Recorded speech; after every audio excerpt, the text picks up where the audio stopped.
Hello folks, and welcome to Saving Miller. So a year ago I did a video about how we manage our pasture here using rotational grazing.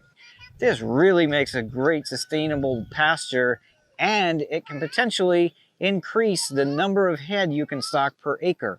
So we have just about 2 acres of grass here. We're standing in clover here right now, but out here we've got winter rye that is up right now. So that's what's growing, that's what the cows are eating. So last year we had 2 head and they managed to keep up with it quite nicely. But this year we now have 3 steers. So we are right at, my guess is about 1,200 pounds for this guy, about 700 pounds for the steer over there, and probably 750 here. So we're right there between 26 and 2,700 pounds of beef on just over 2 acres of grass. So in my opinion, I think that the pasture has improved in quality so much that we can actually add another head. So we're planning to go to 4 steers for the summer. Last summer, they didn't really keep up with the Bermuda, so we didn't necessarily have good grass for them all year. So hopefully, by adding more, the grass will produce even more, and we're going to be able to keep up with it. So we use a couple of spots like this. The orchard, we let them in here occasionally, but we manage this clover very carefully. So we planted the clover, we didn't plant the grass, but there's some rye mixed in here. They love this stuff. But in order to make so that they stay fairly healthy and don't get too much of this, this really green stuff, we'll bring them in here, give them a little section, but then most of the time we have them on the grass. So right now, because there's so much of this rich green grass for them to eat, we actually feed them a little bit of hay still. They have enough grass, but we feed them this hay. It's really dry, stemmy stuff. They don't eat too much of it, but we do this so that it keeps their diet balanced a little bit more. So let's take a look at this, and this is really interesting. So right now we've got winter rye that's coming up here. Last summer, or last spring, we actually let this rye go to seed. And so basically most of what you see here is actually from the seed heads that we then mowed down or the cow stomped down. So it replanted itself. I think the result is great. I spent $300 on seed a year ago to get the same result. Now this year I did overseed this one, but I didn't do the other 2 sections here, and they look identical. So for the winter grazing grass, we have this annual ryegrass, and we let it go to seed so that it reseeds itself. It came up very, very nicely. Now the cows have just been on here. We are grazing pretty quickly right now. We give them a new section morning and evening, and I know that sounds like a lot of work, but it actually takes like 5 minutes. But here you can see they were just on here a week ago. We've already got the tips on here on the grass. This is new growth since they've been here. You can see right here where they mowed it off, right there. And all this stuff is new. So when they come back on here, probably in about a week, this is going to be great new grazing for them. So just by giving the grass a little bit of rest, it comes back. This stuff grows fast this time of the year. Yeah. And it looks really great. But because we're doing this rotational grazing, the Bermuda has gotten much, much healthier as well. So the baby farmer here is learning all kinds of things about growing grass. He loves the cows. So that's what's happening right at this time of the year. The pastures look really nice and green. Last year, I think it looked better than it does now because we actually had more spring rain.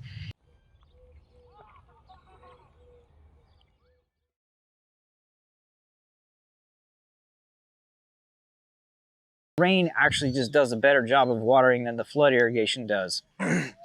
But you can see, and I explained this in the previous video, these super green spots where the grass is taller.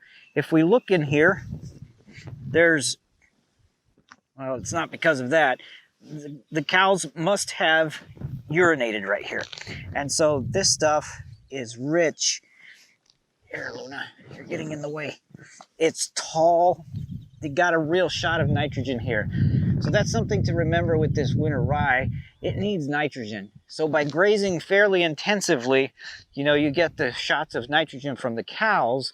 And then we also do the same thing with the chickens and the ducks. You can see exactly where their coops have been based on the condition of this ryegrass. So this system is working really, really well for us. Like I said, we increased our head count by 1 over 1 year. And I think we can very successfully add another head. So we'll have 4 head over the summer.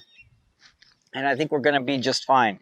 But I might, because of the lag time, this stuff came up in October, but it didn't really grow. You know, it basically rooted and grew a couple of inches, and that was it. It waited until the last part of January when the weather started to warm up a little bit. The days got a little longer, a little more light. Then the grass started growing again, and it actually became something that was grazable. So I don't want to buy too much hay because I have to supplement a fair amount during the winter, so they have enough grass. So I think that's what we're going to do here. Based on our experience of how the grass functions, we're going to stock 4 head during the summer when we've got that fast-growing Bermuda. It only needs about 2 weeks of rest time between when the cows graze it. And it's a lot thicker, it's a lot more robust than this ryegrass is. So we'll do 4 over the summer, 3 over the winter. This winter we've had these 3 guys here, and it worked really well for us. So I think we're going to repeat that formula, and I think it's definitely a very successful thing. Now, the one thing that I would say that we have a deficiency with is the nitrogen. So we need more chickens and ducks.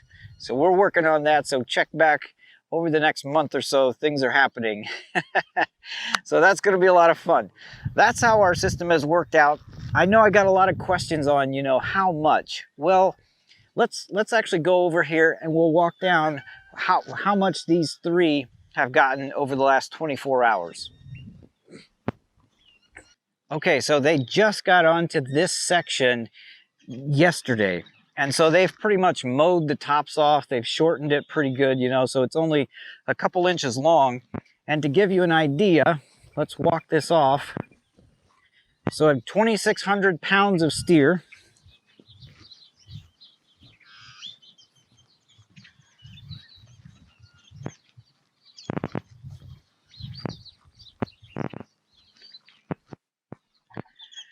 So we have, let's see, 54 feet here.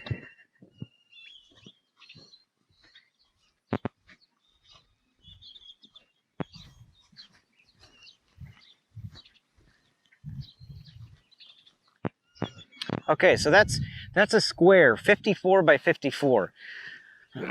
So that's what, roughly 2,700 square feet. So that's what they got for 12 hours. And then if we swing around back here, the chickens are right in the middle of this. They're kind of moving up through here more slowly. I gave them another section this morning. So in 24 hours, that's the amount of area that they've covered. And it's roughly, you know, 2,500 square feet for the 3 every 12 hours, so about 5,000 square feet in 1 day. Now, that's going to vary quite a bit. You know, there was some pretty good stuff here. Here's some that they didn't chop off. So that's about 8 inches of grass there. This area through here was pretty thick. So I really vary it based on the condition of the grass and based on what else they're eating.